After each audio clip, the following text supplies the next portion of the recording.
7 horas 32 minutos, a impontualidade do Barão é insuportável. Né? Bom dia, eu sou Ricardo Boechat, esta é a Band News FM, nós vamos ficar juntos até às 9, qualquer coisa da matina, com as principais notícias nacionais, internacionais, nossos colunistas, comentaristas, todas as equipes da Band News FM espalhadas pelo Brasil, pelo mundo. Obrigado a você, meu amigo, minha amiga, que está conosco nas praças que compõem a rede Band News FM de notícias. Obrigado, Belo Horizonte, obrigado, Vitória, Brasília, Curitiba, Tampa, São Paulo, Salvador, Porto Alegre, Orlando, Maringá, Miami, aos brazucas aí em Orlando também, Miami, em Tampa, Viva Manaus, João Pessoa, Fortaleza, Curitiba, Brasília. Já falei Brasília 2 vezes, hein? É a capital do Brasil, não merece um destaque. É o meu querido Rio de Janeiro, um bom dia especial. Rio de Janeiro ainda concentrando aí as manchetes, o noticiário em função dos desdobramentos da intervenção federal na segurança. Ontem foi anunciado, não foi anunciado, mas enfim, surgiu aí o nome de quem vai ser secretário estadual de segurança durante a intervenção. É um general da ativa, general de brigada, e este foi o primeiro nome definido depois do nome do interventor. Aguarda. Puro de Ricardo Boechat. Eu estava comentando aqui na redação agora há pouco. Médico, quando faz uma cirurgia e salva a pessoa, normalmente... Mas quando um pesquisador consegue algo novo, sim, né? O jogador de futebol vai lá, faz o gol, fez. Não, mas o engenheiro vai lá, faz o prédio, fez. O jornalista vai lá, dá o furo, aí... Bum, bum, bum, bum, bum. O jornalista gosta de um afago, viu? Luiz Megali, que cara séria é essa, Luiz Megali, de olho do Ailib, no comando da bancada do Café com Jornal. Bom dia para vocês, bom dia para toda a equipe, bom dia para o Rafael Colombo também. Sintonizem agora as imagens da TV Bandeirantes ou do Band News TV e vocês terão o cenário maravilhoso aqui dos estúdios da Band News FM em São Paulo. Bom dia, Carla Bigato, mais uma vez, Barão, bom dia para você. Bom, minha gente, vamos aqui fazer um pupurri de coisinhas rápidas, só coisas que estão no geral no noticiário. Não houve nada de novo assim, que possa centralizar com exclusividade aí as atenções. As coisas mais ou menos estão andando, caminhando. Ontem parece que o Congresso Nacional, a Câmara, vetou aí boa parte das medidas que o governo pretenderia usar como paliativo diante da queda da reforma da Previdência para poder recuperar ou poupar dinheiro para suprir um pouco a ausência da reforma da Previdência em seus efeitos sobre as contas nacionais. Estou lendo hoje no estado de São Paulo que houve lá uma rejeição a boa parte do pacote Congresso / medidas com impacto de 32 bilhões de reais. Propostas do governo Michel Temer que previam aumento da receita ou redução da despesa estão emperradas na Câmara, Senado. Parte dos projetos BEST com benefícios de servidores públicos, como o adiamento do reajuste salarial. Enquanto suas excelências não decidem o que vão fazer com as matérias que têm sob sua responsabilidade, a gente vai cuidando aqui do pupurri geral. Um outro assunto que está hoje dentro desse pupurri, Aécio Neves diz ao Supremo Tribunal Federal, através de seus advogados, que as provas obtidas contra ele são ilícitas. Eu quero dizer o seguinte, a lei determina que você não pode grampear alguém, que você não pode, sem autorização da justiça, claro, que a obtenção de provas tem que seguir um rito, um protocolo, um conjunto legal, não, mas de qualquer maneira, quando um senador da República, candidato à presidência da República em 2010, né, em 2014, chegou em segundo lugar, disputou o segundo turno com Dilma Rousseff, era virtual candidato do PSDB às eleições deste ano, presidiu o partido, né, e tal, blá, blá, blá. Quando uma figura pública, governador de Minas e tudo mais, quando uma figura pública, ainda que numa gravação que não cumpriu o ritual para poder ser considerado uma prova, revela que ele, por exemplo, botou fogo num ônibus escolar, você vai discutir se a gravação foi obtida licitamente ou o crime cometido. Então, vamos lá. Do ponto de vista da lei, O senhor Aécio Neves e seu advogado podem ter razão quando alegam que esta ou aquela prova não tem origem lícita, foi obtida de forma escusa, de forma indevida, ok? Ok, vamos discutir essa tese jurídica. E o que deu na gravação? Deu que ele estava negociando propina com um empresário que está preso, o seu Joesley Batista, em troca de benefícios, em troca de favores que prestaria ou que já tinha prestado a este mesmo empresário e seu grupo empresarial. Mala de dinheiro para a irmã, mala de dinheiro para primo, camuflagem desse dinheiro ou de algum dinheiro futuro com a hipotética venda de um apartamento no Rio de Janeiro. Um escândalo absoluto. Agora pretende-se que a rebimboca da parafuseta, né? Aquele detalhe na grande engenharia mecânica de um determinado instrumento determine a inutilidade completa do próprio instrumento.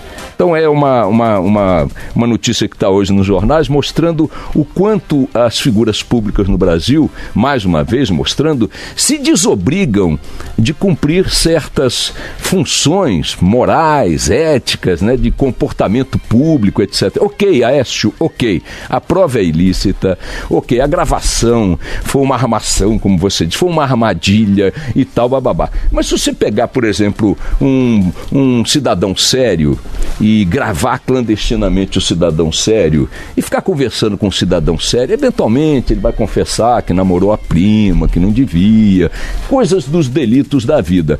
Mas ele não vai dizer que assaltou um banco, ele não vai dizer que roubou a merenda das crianças, ele não vai dizer que tacou fogo num ônibus de escolar. E se disser, me perdoem, ele tem que ser avaliado publicamente por esta revelação e não pela licitude do caminho que o fez revelar aquilo que ele próprio é e aquilo que ele próprio fazia. Tudo bem, Aécio, a prova não é legal. E a mala é o quê? Tudo bem, Aécio, a prova não é legal. E a conversa em que você articulava obstrução dos processos que investigariam Joesley Batista? Ok, Aécio, a prova não é legal. E a armação falsa, a montagem escandalosa para vender um apartamento da sua mãe e tal, para tentar articular ali um esquema de dinheiro, etc., com Joesley Batista. E os fatos que vieram à tona, faz o que com eles? É igual a mala do Rodrigo Rocha Loures.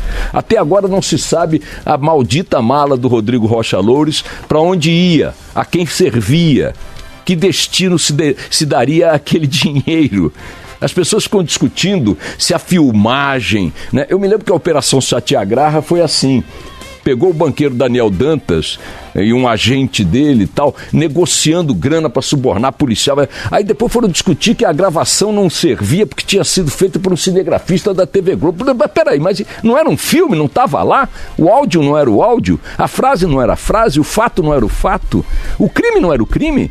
Não, porque a Constituição, porque não pode, porque... Tá bom, então não pode. Eu até entendo que para um cidadão que não tem funções públicas, esta discussão da licitude da prova possa não produzir consequências gerais, porque afinal de contas ele não é uma figura pública, ele não tem poder, ele não tem caneta, ele não faz decretos, não faz projetos, ele não aprova leis, ele não julga, ele não condena, ele não prende. Agora, para alguém que tem esses poderes, que são adicionais, que são superiores aos do cidadão comum, ele tem explicações públicas a dar, independentemente da natureza, do caminho percorrido pela obtenção dessas provas. Ok, Aécio, você é inocente, você é maravilhoso, você é sensacional do ponto de vista processual, ok? Então arquiva o processo, tritura o papel. Mas e os fatos que dele resultaram? Você tem algo a dizer? Tem algo a declarar? Daqui a pouco, quando a coisa ficar mais complicada para o Aécio, muito provavelmente ele vai recorrer a outro caminho muito curioso que está sendo utilizado por uma gama enorme de figuras capturadas pelas ações contra a corrupção, que é a de alegar alguma doença. Eu estava fazendo um levantamento aqui com o Pablo Fernandes a partir da alegação agora do advogado daquele juiz vagabundo, aquele que ficou famoso porque pegou o carro do Eike Batista. Esse cara agora ele foi condenado a 50 anos de prisão, 52 anos de prisão, em primeira instância lá no Rio de Janeiro, não por causa do carro do Ike Batista, que podia virar uma caricatura, um quadro cômico na televisão, não, mas porque em outros processos, esse pilantra, esse juiz federal, Flávio Roberto de Souza, essa figura aí, ele roubava dinheiro dos processos, dinheiro confiscado em processos de traficantes, bandidos, coisa do gênero, ele roubava. Rasgava, eliminava processos, alterava, sumia com processos e tal, pegava o dinheiro confiscado pela polícia de bandidos diversos, inclusive alguns estrangeiros, e comprava apartamento para a filha, fazia coisas com dinheiro, etc. e tal. Essa figura, agora, diante da condenação, tem o seu advogado proclamando, coitado, ele tem problemas mentais. Eu nunca vi problema. Quem tem problema mental rasga dinheiro, não acumula dinheiro. Não conheço nenhum. Aquela história, maluco é quem rasga dinheiro. Então, ele não rasgava dinheiro, ele pegava dinheiro para ele e usava. Não é que ele pegava, por exemplo, e botava dentro de um congelador junto com um pudim. Isso é um maluco, tá bom, pegou o dinheiro. O que você fez com o dinheiro? Ah, fiz um pudim. Isso é doido, vai tratar. Mas o que você fez com o dinheiro? Comprei um apartamento para minha filha, viajei para a Europa, comprei um carro importado. Não, então você é um ladrão, você não é um doido. Aí o cara alega que ele tem problemas mentais e o mais sensacional é que ele sofre de depressão.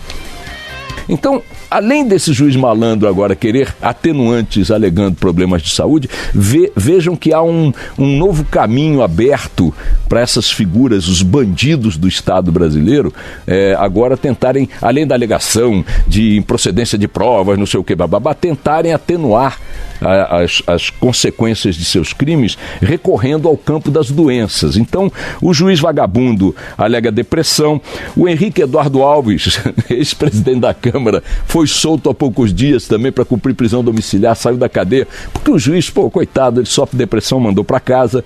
O Abdel Maci, aquele médico estuprador de São Paulo, coitadinho, tá velho, tá babando. O Maluf, tô com não sei o que na próstata, tô com câncer na próstata, coitado de mim e tal. Aquele presidente, almirante-presidente da Eletronuclear, tô com câncer e tal, vai para casa. O Eduardo Cunha alegou que tá com anemia, com aneurisma, com não sei o que. O garotinho agora, toda hora um cateterismo, não sei o que. Agora saiu o garotinho do hospital dizendo que não tinha nada, passou mal ontem, disseram, você não tem nada. Garotinho, gases. Verifica gases, cara, vai por mim.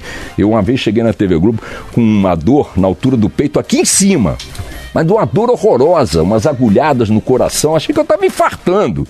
Aí a maquiadora da TV Globo, quando eu sentei branco, pálido, suando, ela disse, ô Boechat, são gases. Eu digo, mas minha filha, na altura da garganta, eu vou explodir e tal. E deviam ser, porque eu não morri. Então, garotinho... O Henrique Alves está preso ainda, viu? Voltou, mas alegou depressão. Aliás, eu pediu para ser solto por causa de depressão. O garotinho agora, coisa agora também. O Pisciani também está alegando que está sofrendo de não sei o que no estômago, na barriga e tal. E o Maluf, não, o Maluf o que o Maluf adoeceu depois que mandaram prender o Maluf, foi um negócio enorme. Até então estava lá flanando para cima e para baixo e tal. Cuidado aí, minha gente, com essa patologia dos corruptos, né? É mais um casinho que a gente tem que botar na antena para ficar batendo bumbo. Cristiane Brasil não é mais ministra e o PTB escolhe para ministro um cidadão que roubou energia, fez gato de energia. É sensacional. Aí a primeira declaração, fizemos ontem uma entrevista exclusiva com ele, o novo ministro do Trabalho, que roubou energia com gato na rede pública, e ele deu a seguinte declaração.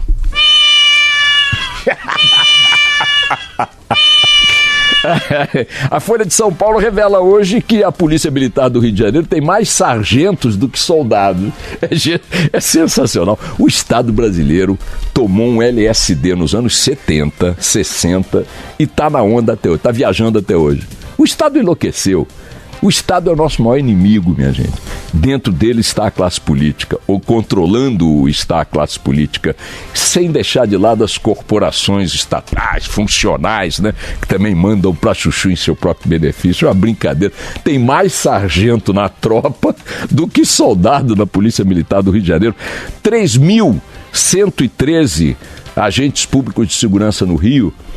a maioria deles PMs, mas também tem bombeiros e agentes penitenciários que estão cedidos para funções que não tem nada a ver com a função relacionada à segurança pública.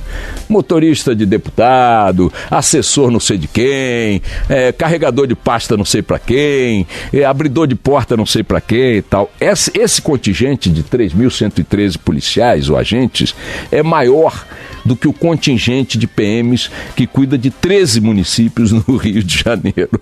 É um negócio sensacional. A Folha de São Paulo, portanto, dando essa informação de hoje. E a gente vai levando, minha gente. Olha, esperar agora que se defina aí o quadro político, porque a eleição continua sendo o nosso farol no horizonte. Estamos navegando em águas turvas, em noite escura, sem lua, sem estrelas, com uma tempestade muito intensa, mas tem lá uma luz piscando, é a eleição de outubro. É nisso que nós temos que concentrar nossa energia, nossos pensamentos, nossa atenção. Ali é que o país pode eventualmente abrir uma estrada, uma picada na mata para chegar a um horizonte melhor visível. Leia, informe-se, discuta com as pessoas, debata e vamos esperar que os políticos também definam quem é e quem não é candidato, né? Ou agora a Mônica Bergamo está dando que o Henrique Meirelles procurou o Duda Mendonça, o marqueteiro Duda Mendonça, para cuidar da campanha dele, ou seja, Meirelles está aí talvez como um possível candidato. Li em algum lugar que ele admite até ser candidato contra Temer. Então, o cenário, tardiamente, né, porque ainda está muito indefinido, está se decidindo e é importante a gente ficar atento para ver esses movimentos, para ver quem é quem, aprofundar informações sobre os nomes que estão colocados, sobre o que falam, sobre o que fizeram. Não se fie no que eles estão prometendo para o futuro. Vamos julgar candidatos pelo passado e pelo presente. Isso vale também para quem vai disputar Câmara dos Deputados, Senado Federal. É uma oportunidade única, inédita, com um país interessado em política como jamais esteve, da gente eleger um Congresso melhor do que aqueles que tivemos até aqui, considerando que tivemos, não vai ser muito difícil, tá certo? Vamos lá!